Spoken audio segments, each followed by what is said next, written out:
সম্মান নিয়ে বাঁচতে গেলে আপনার দরকার তৃণমূল কংগ্রেসের সরকার। তুমি বড় মিথ্যাবাদী, তোমার মতন মিথ্যাবাদী ভারতবর্ষের বুকে কেউ নাই। আপনার দরকার তৃণমূল কংগ্রেসের সরকার। আপনাদের ছেলে মেয়েদেরকে ভাতাভোগী করার জন্য দরকার তৃণমূল সরকার। আপনাদের ছেলে মেয়েদেরকে বাড়িতে বসিয়ে রাখার জন্য দরকার তৃণমূল সরকার। আপনাদেরকে অধঃপতনে নিয়ে যাওয়ার জন্য দরকার তৃণমূল সরকার। এই মুখ্যমন্ত্রী সবাইকে অধঃপতনে নিয়ে যেতে চাইছেন, তাই আপনাদের দরকার তৃণমূল সরকার। ক্লাবকে টাকা দেওয়ার জন্য দরকার তৃণমূল সরকার। মানুষকে পুরো নেশায় ডুবিয়ে দেওয়ার জন্য দরকার তৃণমূল সরকার। শুধু এই সরকার মানুষজনকে শান্তিতে থাকার জন্য নয়, এই সব কিছুর জন্যই খুবই দরকার। সম্মান নিয়ে বাঁচতে গেলে আপনার দরকার তৃণমূল কংগ্রেসের সরকার। হ্যাঁ, কোন সম্মান দিদিমণি আমাদেরকে দেয়নি, কোন সম্মান দেয়নি। পশ্চিমবঙ্গের মানুষকে সবার শীর্ষে নিয়ে গেছে, আমেরিকার থেকেও উপরে আমাদের পশ্চিমবঙ্গের অর্থনীতিকে বেশি নিয়ে গেছে। এই অর্থনীতিতে আমাদের পিসি যতটুকু অবদান রেখেছে, বা পশ্চিমবঙ্গের মানুষকে পুরো ভারতবর্ষের দরবারে শুধুমাত্র বাঙালিরা আজকে রাজ করছে, এবং অন্যান্য রাজ্যে বাঙালি দেখলেই মানুষ আলিঙ্গন করছে। সম্মান এত দিচ্ছে দিদি, আর নিচ্ছেও। পশ্চিমবঙ্গের মাননীয়া এত ঢপবাজি করেন, কখনো বলেন তিনি বাংলায় বাঁচতে দিচ্ছে না বাঙালিদেরকে, বাংলা কথা বললে মারছে, আর বাঙালিদেরকে হেনস্থা করছে ভিন রাজ্যে। এইসব কথা নাকি তিনি শুনতে পেয়ে যান।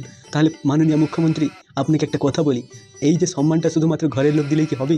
সম্মানটা সবসময় বাইরের লোককে দিতে হবে। এতটুকু জ্ঞান বুদ্ধি আপনার নেই। মূর্খ সালে কোথাকে চলে এসেছে এখানে ভাষণ মারাতে।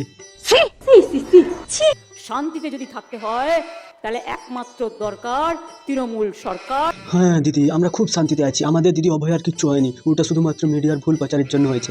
আমরা স্বাস্থ্য, শিক্ষা সব কিছুতেই 1 নম্বরে আছি। আমাদের কোনো রকমের কোনো দুঃখ নেই, কষ্ট নেই। আমাদের পশ্চিমবঙ্গের কয়লা, বালি, গরু সব কিছু বাংলাদেশে পাচার হয়ে যাচ্ছে, তবু আমরা সুখে আছি।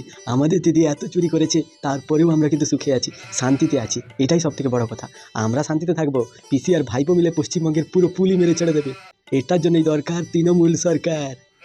এই সরকার আমাদের পুরো 12টা বাজানো না পর্যন্ত এখান থেকে নড়বে না। আমাদের পশ্চিমবঙ্গকে পুরো চিতায় তুলে দিয়ে তারপরেই ইনারা যাচ্ছেন অনেক অনেক অনেক দূরে। কালকে কি বলেছি জানেন? ওনাদের নাকি সংকল্প মানে গরুর গাছে ওঠার গল্প। ওনাদের সংকল্প হচ্ছে গরুর গাছে ওঠার গল্প, আর মাননীয় মুখ্যমন্ত্রীর সংকল্প হচ্ছে পশ্চিমবঙ্গের মানুষের উপরে ভগবানের আশীর্বাদ। কেন জানো? মুখ্যমন্ত্রী বই লিখে এবং এই যে বিভিন্ন রকম স্টেজ প্রোগ্রামে নৃত্য করে, গান গেয়ে, ঢপবাজি করে টাকা ইনকাম করে, সেখান থেকে টাকা নিয়ে মানুষকে দেয়। বিজেপি তো টাকা নিয়ে নেয়। সেটাই তো, আমি তো বোঝাতেই পারি না মাননীয়ার কথা, আপনারাও বুঝতে পারেন না। একটা জিনিস আমার দেখে খুব আনন্দ লাগে যে মাননীয় মুখ্যমন্ত্রী, তিনি টাকা 2 লক্ষ কোটি টাকা বাকি থাকা সত্ত্বেও তিনি কিন্তু ভাতাটা ঠিকঠাক টাইমে দিতে পারছেন। এটা দেখে খুব আনন্দ লাগছে। মিড ডে মিলে চাল কেনার জন্য টাকা নাই থাকতে পারে, শুধুমাত্র আমাদের মাননীয়া ভাতাটা কিন্তু টাইম টু টাইম দিয়ে দিচ্ছেন। কারণ ভাতা মানেই ভোট, আর ভোট মানেই ভাতা। ওনারা যা বলবেন সেই ধর্মই মানুষের উপর চাপিয়ে দেওয়া হবে। ধর্ম নিয়ে কথা যত কম বলা হয় ততই ভালো। আমাদের পশ্চিমবঙ্গে ধর্ম বলে কিছুই নেই। আজকে যত হিন্দু মুসলিমের দাঙ্গা হচ্ছে, তার মূল চক্রী আমাদের পিসি। একটাই কারণ, আমাদের পিসি তোষণের রাজনীতি করে। আমাদের পিসি 300 কোটি টাকার মন্দির বানিয়ে দিয়েছে দীঘাতে, জগন্নাথ দেবের মন্দির। 50 কোটি টাকার প্রসাদ খাওয়াচ্ছে, এবং মুসলমানদের জন্য বাজেটে 6000 কোটি এদিকে দিয়ে দিচ্ছে। মানে এখানে 350 কোটি 3 বছরে, 3 বছর 4 বছর 5 বছর যত বছর লাগলো এই মন্দিরটা বানাতে তত বছর। আর মুসলিমদেরকে প্রতি বছরে 6000 কোটি টাকা দেওয়া হচ্ছে। মানে এখানে চুতিয়া কাদেরকে বানানো হচ্ছে? এখনও পর্যন্ত চুতিয়ারা 1,500 টাকার জন্য ভোট দেবে। আর বিজেপির সংকল্পকে এরা ব্যঙ্গ করবে। এরা ব্যঙ্গ করার মতো এদের যোগ্যতা আছে? অস্তিত্ববিহীন নারী। আপনার ধর্মের কোনো অস্তিত্ব থাকবে না। ধর্ম যাই হোক, ধর্ম যার যার, ইজ্জত কিন্তু আপনার, সবটাই চলে যাবে। কেন বলুন তো?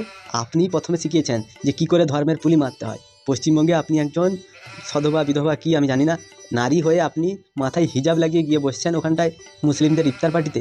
মানে আর পশ্চিমবঙ্গে কোনো নেতা নেই, আর বাকি যারা আছে ভারতবর্ষের নেতা তাদেরও কোনো ইজ্জত নেই। হয়তো আপনি একা সতী, আর সবাই কিন্তু অসতী।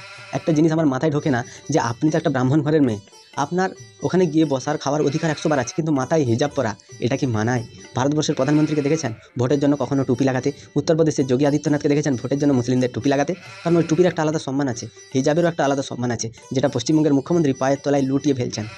আপনার মতো এত ধড়িবাজ মহিলা, ভোট কাটারি আর ভোট পাওয়ার জন্য এত নিচে নামার মহিলা আমরা কিন্তু আর দ্বিতীয় দেখিনি। আপনার মতো মহিলা যদি পশ্চিমবঙ্গে থাকে, ধর্মকর্ম সব এমনি ভুলে যাবে। কি বলছিস তুই? আগে দুয়ারে সরকার করেছিলাম, এবার আমরা করব দুয়ারে স্বাস্থ্য। আপনারা দুয়ারে সরকার করেছিলেন, মানে দুয়ারে সরকারে কটা লোক গিয়ে ফর্ম জমা দিয়েছে, ওই ভাতাটা তার জন্য ফর্ম জমা দেওয়া হচ্ছে। দুয়ারে স্বাস্থ্য হলে কি করবে? পশ্চিমবঙ্গের মানুষ আর হসপিটাল নেই, আর কিচ্ছু নেই। সরকার আমি ধরলাম যে একটা এত বড় জায়গায় ঘরে ঘরে গিয়ে পৌঁছে তারা সার্ভিস দিতে পারবে না, তাই দুয়ারে সরকার বানালো, একটা ক্যাম্প করলো। এরপরে দুয়ারে স্বাস্থ্য যদি হয়, পশ্চিমবঙ্গের স্বাস্থ্য ব্যবস্থার কী রকম বিচিতে পা অবস্থা বুঝতে পারছো তো? বুঝতে পারছো কী অবস্থা পশ্চিমবঙ্গের, যে দুয়ারে স্বাস্থ্য করতে হচ্ছে। মানে পশ্চিমবঙ্গে বড় বড় যারা ডাক্তাররা আছেন তারা ঘরে এসে কি চিকিৎসা করবেন না, সিভিক ডাক্তার নিয়োগ করা হবে। সেই সিভিক ডাক্তার গিয়ে আপনার ছেলে মেয়েদের, আপনার বাবা মায়ের চিকিৎসা করবে। কারণ বড় ডাক্তাররা তারা চাকরি ছেড়ে দেবে, কিন্তু ঘরে ঘরে ওই ক্যাম্পের মধ্যে গিয়ে চিকিৎসা করবে না। এগুলো শুধুমাত্র ভোট নেওয়ার নামে ঢপবাজি। যদি তোমরা দুয়ারে স্বাস্থ্য করতে চাইতে তাহলে 15 বছর আগে পশ্চিমবঙ্গে দুয়ারে স্বাস্থ্য করতে, আজকে নয়। দুয়ারে সরকার করার আগে দুয়ারে স্বাস্থ্যটা করতে, কারণ শরীর যদি ঠিক থাকে তখনই মানুষ তার মনের কথা তোমাদেরকে বলতে পারতো। কিন্তু সেটা আগে করনি। আগে কি দরকার ছিল? আগে ঢপবাজি দরকার ছিল, চিটিংবাজি দরকার ছিল। কার বিধবা ভাতা হয়নি, কার বার্ধক্য ভাতা হয়নি, কার যুবশ্রী, যার কন্যাশ্রী হয়নি। এইগুলোই হচ্ছে দুয়ারে সরকার। মানে শুধুমাত্র ভাতা দিয়ে চারদিক ঘিরে রাখা হয়েছে। ভাতা বন্ধ, ভোট বন্ধ, ভাতা চালু, ভোট চালু। আলাদা লেভেলের আমাদের পশ্চিমবঙ্গে নাটক চলছে।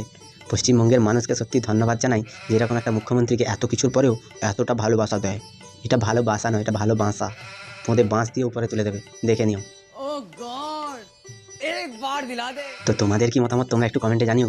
যদি ভিডিওটা ভালো লাগে লাইক করো, কমেন্ট করো, শেয়ার করো, সাবস্ক্রাইব করে দিও। পাশে থাকা বেল আইকনটা প্রেস করতে একদম ভুলবে না। সবাই ভালো থেকো, সুস্থ থেকো, সাবধানে থেকো, আর দেখতে থাকো বাংলার কুঁড়ে ঘর।